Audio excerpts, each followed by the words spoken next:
From your workout playlist to your social media feed, personal's the way to go. And if personal leads to an affordable price, even better. With the State Farm Personal Price Plan, you get the coverage you want at an affordable price just for you, and a policy that helps cover what's most important to you. Like a good neighbor, State Farm is there. Call or go to statefarm.com today to create your State Farm Personal Price Plan. Prices vary by state. Options selected by customer. Availability and eligibility may vary. Hey mama, have you been looking for guided meditations that can really speak to this journey of motherhood? Then check out the Meditation for Moms podcast. Free guided meditations that are here to help support you throughout the entire journey of motherhood. Motherhood is no joke. It's full of incredible highs, heartbreaking lows, and everything in between. Meditation for Moms gives you guided meditations that will speak to your soul no matter what season of motherhood you're in. Listen for free today. Follow Meditation for Moms on your favorite podcast player. This is Optimal Relationships Daily, episode 1758, Learning How to Punish My Son, by Kumiko of thebudgetmom.com.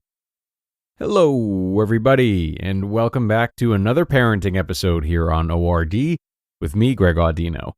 This time we'll be hearing from Kumiko again, who writes predominantly about finance, but also about motherhood. And this article is all about her journey to learn exactly when and how to implement punishments on her son, as well as why she feels it's important to do so. So let's get right to it and start optimizing your life.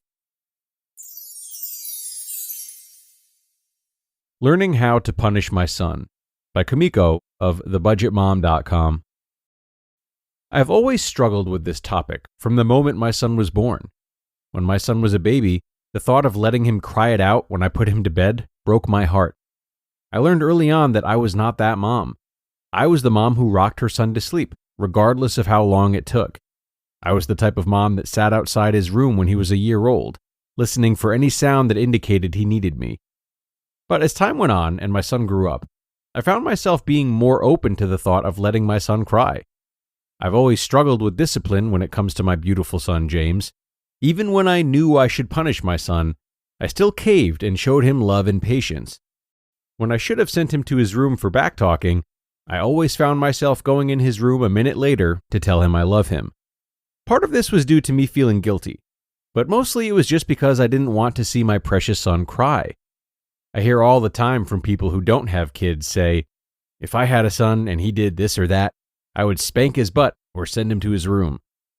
For me, this is so much harder said than done. It's one of those things that is necessary, but that doesn't make it any easier. My son is almost 4 years old, and I still don't believe in spanking, and I never will. A lot of people will disagree with me, and in fact, it's something that my husband and I sometimes disagree on. There's no right way to punish your child. There's no right way to be a parent. You can only be the best parent you can be. There are some great things I've learned that seem to work with my son, though. The bad stare. Whenever my son does something that he's not supposed to, such as talking back, not listening, or saying disrespectful things, I tell him to go sit on the bad stair. What is the bad stair? This is the bottom step on the staircase that leads up to our attic loft. My son sits on the stair and faces the wall until I tell him to get up. This might not seem like a very powerful tool to punish your child, but James seems to react really well to it. Taking things away. It's always amazing how dependent kids these days are on electronics. My son is no exception. He can navigate my iPad better than I can. He knows where his games are and how to navigate his favorite apps. The iPad is his favorite thing in the world. When my son needs to be punished, he loses the iPad for an entire day. I will usually give him a warning. I say things like, James, I'm not going to tell you again. One more time, and you lose the iPad. He learns quickly that to keep his privileges, he must behave. The secret of the whisper. The number one thing I have learned that is the most successful with my son is the power of the whisper. When I was trying to figure out and navigate this whole punishing business, I found myself yelling a lot. My son would be in the living room, and I would be in the kitchen. I would yell across the room, James, stop it! Or, James, knock it off! I would never get a reaction from him. I found that if I took the time to actually sit down with my son, talk gently and quietly, he would react to my requests. For this to work, you have to be sitting next to your child, looking right into their eyes. Start a conversation with them. I say things like, James, it really makes mom upset when you do this or that. Or, do you know why what you were doing is wrong? Screaming my request wasn't working, so I switched to quiet conversations with my son. Through all of this, I've realized that punishing my son is something I had to learn as a parent. It did not come naturally. There are so many things we must teach our children, but to me, the number one thing I want my son to know is how much I love him. Through all of this, I have learned that punishing my son is out of love. Whether it's to keep them safe or to protect them, we do it because we love them. All you can do is be the best parent you can. That's all they need. You just listened to the post titled, Learning How to Punish My Son by Kumiko of thebudgetmom.com. So, you open Google Chrome on your phone, you're hunting for a super rare first edition vinyl of a band you're obsessed with, when you're supposed to be working. But this site you tapped on seems pretty shady. And Daryl from IT just jumped up from his desk. Oh no, he's coming your way. It's a good thing built-in malware protection keeps you safe and sound. Not from Daryl, though. Sorry. There's no place like Chrome. Download Google Chrome on your phone. Priceline presents Go to Your Happy Price. What's up? It's Kaylee Cuoco. When it comes to travel, we all have a happy place. You can see yourself already there. It's beautiful.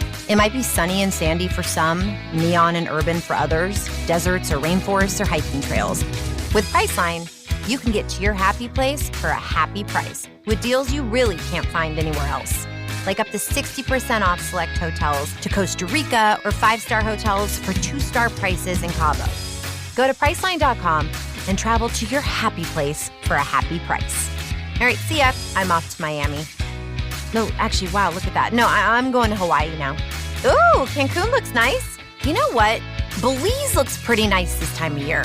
Or, Palm Springs. Go to your happy place for a happy price. Go to your happy price, Priceline. And thanks a lot to Kumiko for this one. Another post that really helps us release the idea of being married to one version of parenting or another. Parenting is, of course, difficult in that things always seem to be hectic at one point or another, making us question ourselves and our abilities, regardless of how well prepared we thought we were. It's hard to deal with the mistakes, but it's through making mistakes that we get to the core of what Kumiko is talking about. And that is what works specifically for you and your child. Finding your own right way of parenting. And should that feel as though it's taking too long or that the mistakes are truly happening more often than you could have expected, then we might go right back to one of Kumiko's closing remarks to help us through. We go through all of these trials and tribulations out of love for our children. All of our actions are rooted in that love. And you wouldn't be stressing or falling and getting back up again if love wasn't there. So the mistakes are a byproduct of love, just like the successes are. Something to keep in mind, parents, and something to keep you motivated as well, hopefully. Okay, and that's going to bring us to the end for today, everyone. Thanks a lot for being here and listening through both parenting posts this week. I hope you're feeling more prepared for some child wrangling this weekend, and that you will still make time to tune in for ORD, because we are here every day, as you know. So I'll see you tomorrow with another post where your optimal life awaits.